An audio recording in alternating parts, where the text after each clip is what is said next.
Hello and welcome to Traditional Painting the Digital Way. This is where I use digital painting apps to teach traditional painting techniques. In this video, we're going to be continuing work on our Halloween doll, and this is part 5.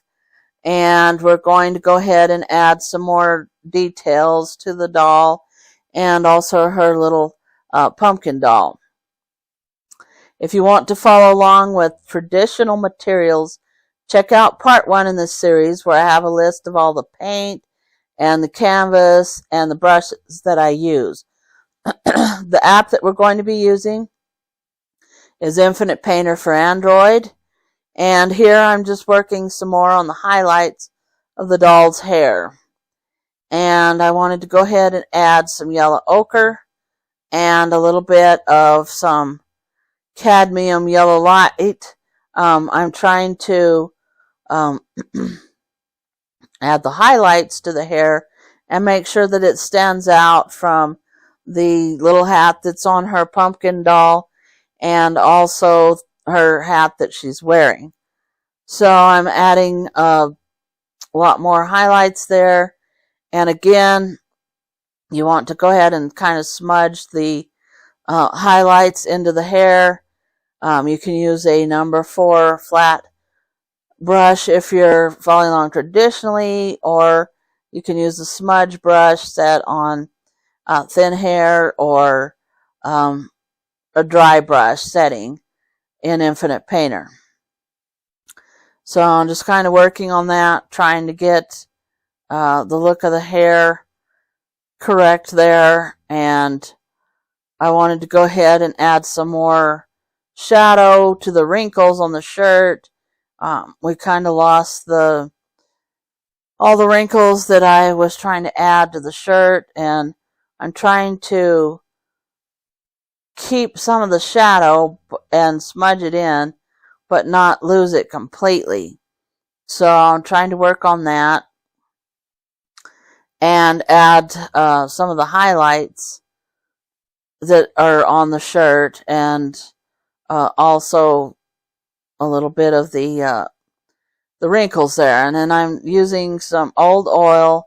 I want to use the old oil to get a kind of a rough looking texture, and I just wanted to put that in the hair, just kind of give it a stringy looking texture, because again, as I've been saying, we don't paint every individual hair. We just want to kind of give the illusion that there's different, that there's lots of strands of hair there, but we kind of just paint them in little blocks, segments, I guess you would call them, and try to add pockets of dark and light to the hair to give the illusion that it looks like it's curly and that it's got highlights on it.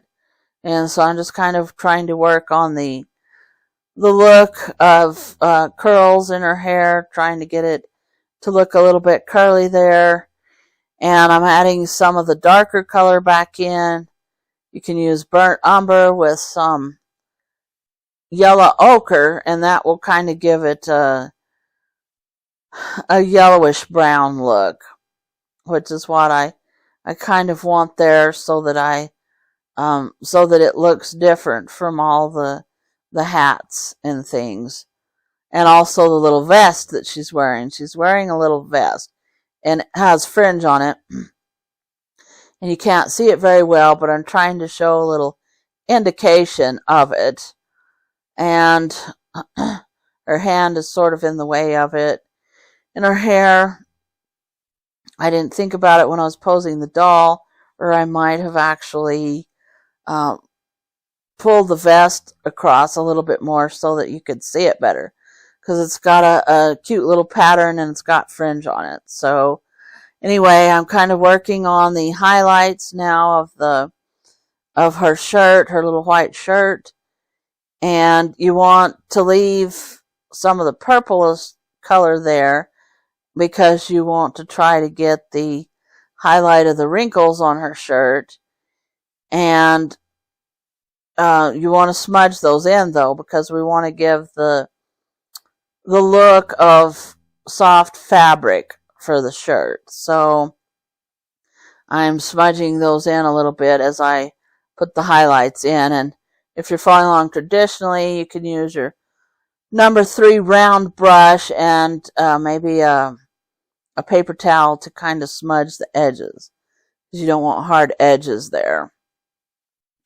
And then I'm kind of working on showing the vest a little bit, trying to show the fringe that's on it, because it's got little fringe there, and it's a really cute little vest. And so I'm trying to show that it does have some fringe on it, and I'm using a dark brown and kind of a burnt sienna color.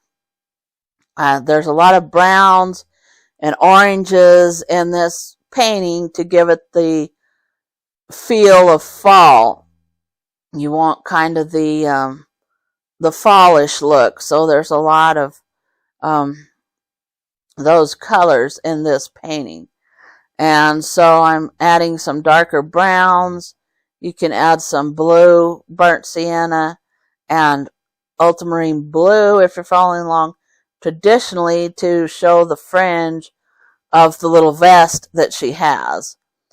And then I'm kind of working again on her eye, just trying to get them lined up and make sure that they're on the same level and they're beginning to look about right there. So you can use the tools in Infinite Painter to do that, and just make tiny little tweaks of paint if you're doing this traditionally. And then here I'm kind of working on the arm, and again her arm is foreshortened, so you've got to give it a curved look. Use the curved paint strokes to show the roundness of her arm, and the shadows against her arm to make it stand out.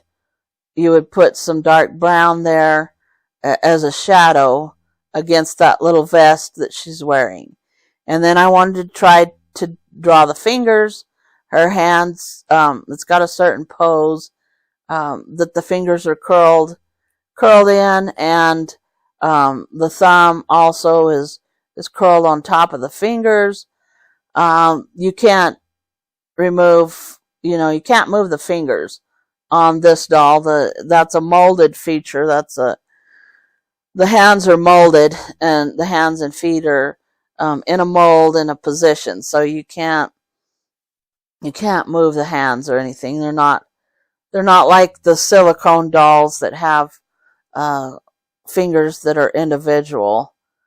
Although some of them are molded too, but a lot of them are individual. But these are not. These are molded into a shape. So I'm trying to get that. They're trying to figure out how to show it, and I'm using a darker brown color, sort of a burnt umber, burnt sienna, and trying to sort of draw out the shape first, and then you would smudge it in and soften it so that it doesn't look like it's a cartoon, because that's not what we're going for here. We want a more realistic look. So I'm trying to get the shape of her thumb there, and her forefinger, and a little bit of the fingernail. You can actually see it's got the doll's hand has fingernails on the end there. It's really pretty detailed. It's a detailed mold. These dolls are very detailed and very realistic looking. They may be vinyl molds, but they are sculpted. They're sculpted dolls by this company, and they're very realistic looking. So they have the fingernails. You can see the fingernails and all the knuckles and things like that on the doll, and they're kind of painted in And if you look at them closely, you can see all that. So I was trying to show that a little bit, and I'm just kind of struggling on trying to get the thumb right there, because it curls up and goes on top kind of the forefinger there. So I was trying to show that, and I'm using the brown color to do that, and then you go back with your highlights and use a kind of a flesh color, a light orange. You can make flesh color if you're following along traditionally using phthalo yellow green and cadmium red light, or you can use cadmium red light and cadmium yellow and put the white in it, the white acrylic gesso, and that will give you your flesh tones. All the way from, if you don't put any light in, any white in it, you can get a darker flesh tone, and you can also add a little bit of blue or purple to get a darker flesh tone, and then you can add light and lots of yellow to get a lighter flesh tone. So that's kind of what I'm doing here, and I'm just trying to draw in the fingernail and get the shape of the fingers correct. And it's kind of challenging because, again, the fingers are curled in a molded position there, and they are all correct. They've got fingernails and everything. They're molded correctly, but you just have to try to show that with your paint. And so that's what I'm doing. I keep having to go back over it again and smooth it out and go back over it again till I get the right shape. And that's just kind of the way that you have to do that when you're painting. You just have to keep going and keep going till you get the right shape. And you may have to paint over it several times. You may have to add light again, and then dark again, and then light again, like I'm doing here.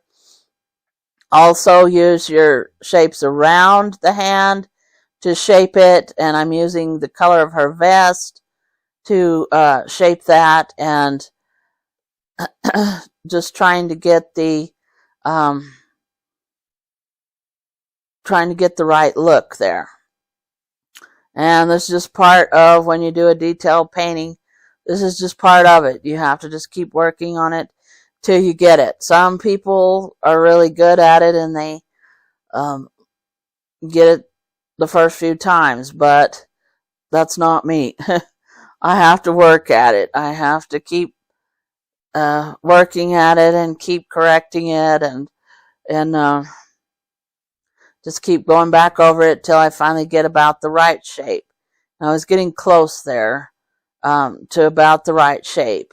And then I was drawing in the shape of the vest again and trying to show the fringe that comes out on that little vest, and using the dark brown. You just have to use dark browns and then light browns, and just try to smudge them in a little bit while leaving a little bit of an edge.